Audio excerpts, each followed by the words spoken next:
Hello viewers, সবাই কেমন আছেন? নিশ্চয়ই ভালো।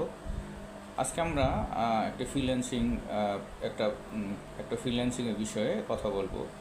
ফ্রিল্যান্সিংয়ে অনেকে মানে বোঝে যে আসলে এখানে আমি যদি ফ্রিল্যান্সিংয়ে জয়েন করি বা ফ্রিল্যান্সে কোনো দ্রুত একটা স্কিল শিখি, খুব তাড়াতাড়ি আমি কাজ পেয়ে যাব বা আমি ভালো পরিমাণ আর্নিং করবো। আসলে বিষয়টা এরকম না। ফ্রিল্যান্সিংয়ের বিষয়টা সম্পূর্ণ ভিন্ন। এখানে আপনাকে মোটামুটি একটি ভালো মানের একটা স্কিল তৈরি করতে হবে, যেই স্কিলটা আপনি আপনি স্কিলটা করলেন, স্কিলটা গ্রহণ করলেন কোথা থেকে, কোন ইনস্টিটিউট থেকে, ঠিক আছে। তারপর আপনি এটার বিষয়, এখানে আপনি একটা চর্চার বিষয় আছে, প্র্যাকটিসের বিষয় আছে। তারপর আপনি যে কোনো একটা ডিমান্ড মার্কেট, যেমন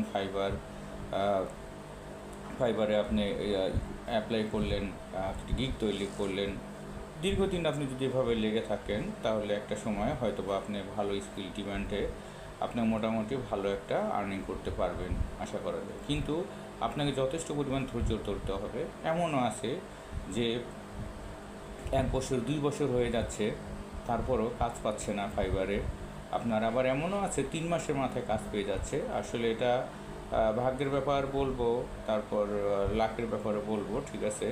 আবার অনেক সময় নিজের স্কিলে দক্ষতার কথাও এটা বলতে হয়। সবশেষে অনেকে দেখা যায় যে অনেকের প্রতারক চক্রে পড়ে, যেমন তাবিজ বিক্রি করে অনেকে, যে আমি ফ্রিল্যান্সিংয়ে আপনাকে স্কিল শেখাবো, এখান থেকে আপনি 1 সপ্তাহের মধ্যে বা রানিং অবস্থা আপনি ইনকাম করতে পারবেন। এসব আসলে কখনোই সঠিক না। এটা নিজের আমি বাস্তবতা থেকে বলছি। তো আসলে চেষ্টা করতে হবে এবং লেগে থাকতে হবে। ভালো স্কিল ডিমান্ড তৈরি করলে হয়তো বা আপনি ভবিষ্যতে ভালো কিছু করতে পারবেন।